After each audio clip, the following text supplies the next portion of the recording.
शिट्या आणि टाळ्या माननीय उद्धव साहेब आणि राजसाहेबांसाठी आहेत.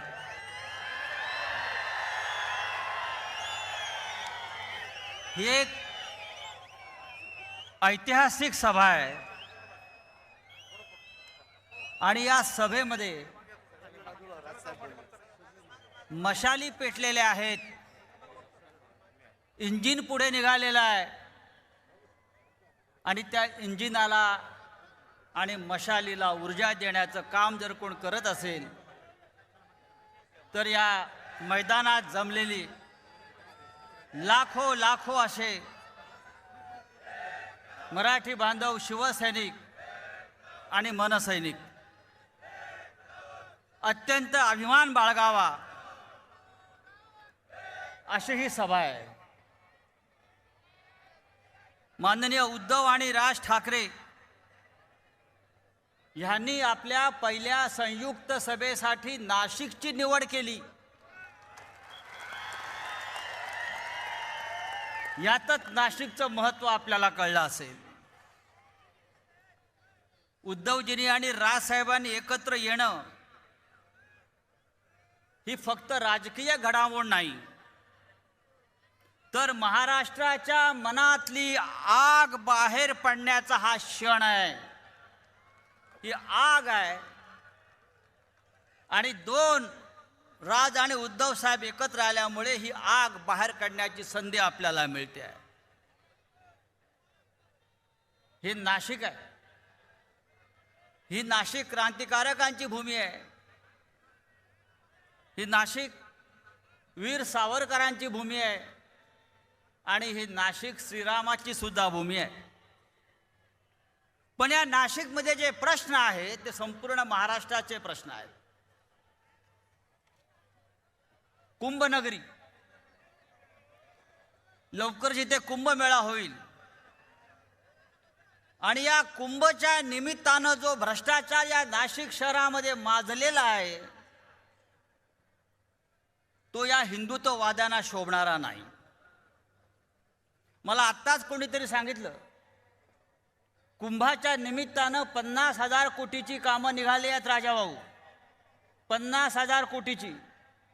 आणि ही सगळी कामं महाराष्ट्राच्या बाहेरच्या कंत्राटदारांना, खास करून गुजरातच्या कंत्राटदारांना मिळत आहेत.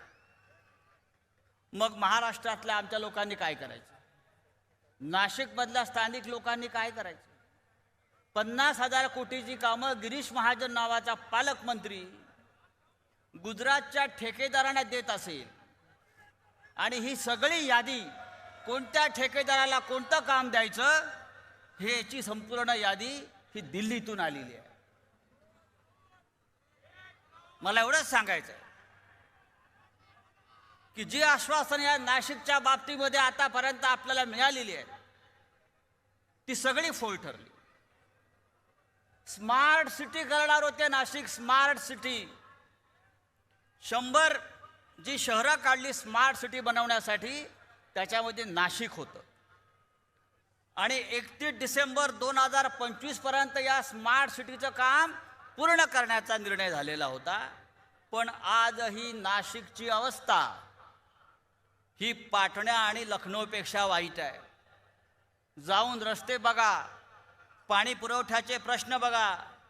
नाशिकमध्ये 5-5 दिवस पाणी मिळत नाही लोकांना. पाण्याचं खाजगीकरण करण्याचा विषय सुरू आहे. कोणासाठी? तर ठेकेदारांसाठी. या राज्याचे मुख्यमंत्री देवेंद्र फडणवीस यांनी नाशिक शहर दत्तक घेतलं होतं. दत्तक घेऊन केलं काय? सावत्र भावापेक्षा वाईट अवस्था देवेंद्र फडणवीस यांनी या नाशिक शहराची केली आहे.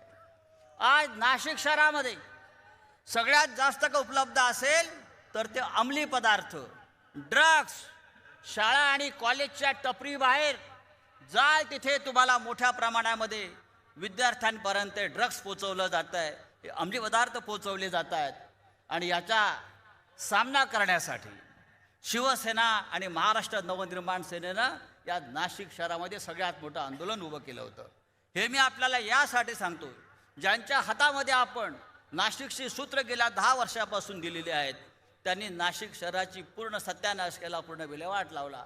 म्हणून आज या व्यासपीठावर ही जी ताकद तुम्हाला दिसते आहे, ही ताकद तुम्ही विजयी करा, नाशिकच्या महानगरपालिकेत पाठवा आणि या नाशिकचा चेहरा मोहरा बदलण्याची जबाबदारी शिवसेना आणि महाराष्ट्र नवनिर्माण सेनेवर सोपवा. आणि मग तुम्हाला मी सांगतो की जसं नाशिक तुम्हाला अपेक्षित आहे तसं नाशिक घडवण्यासाठी माननीय उद्धव साहेब, माननीय राज साहेब हे पुढे आल्याशिवाय राहणार नाही. या नाशिक शहरामध्ये मी अनेक वर्ष ऐकतो की IT पार्क होणार, IT पार्क होणार, IT पार्क होणार. स्मार्ट सिटीमध्ये त्याचा एक उपक्रम होता. त्याचं काय झालं? कुंभच्या निमित्तानं तपोवनामध्ये 2000च्या आसपास झाडांची कत्तल केली. हिंदुत्ववादी सरकार आहे म्हणून त्यांना मी सांगू इच्छितो, नरेंद्र मोदींना या व्यासपीठावरून सांगू इच्छितो, काही महिन्यापूर्वी नरेंद्र मोदींनी अयोध्येमध्ये धर्मध्वजा फडकवली. धर्मध्वजा, त्या धर्मध्वजेवरती झाडाचं चित्र आहे. त्या धर्मध्वजेवरती झाडाचं चित्र आहे, तुम्ही पहा. आणि या श्रीरामाच्या भूमीमध्ये तुम्ही बिल्डरांच्या सोयीसाठी 2000 झाडांची कत्तल केली. ज्या ठिकाणी ही झाडं तोडलेली आहेत आज, ती संपूर्ण जमीन भविष्यामध्ये बिल्डरांच्या ताब्यात देण्याचं काम सुरू आहे. कारण हा बिल्डर भारतीय जनता पक्षाच्या उमेदवारांचा खर्च करणार आहे अशी माझी माहिती आहे या निवडणुकीमध्ये.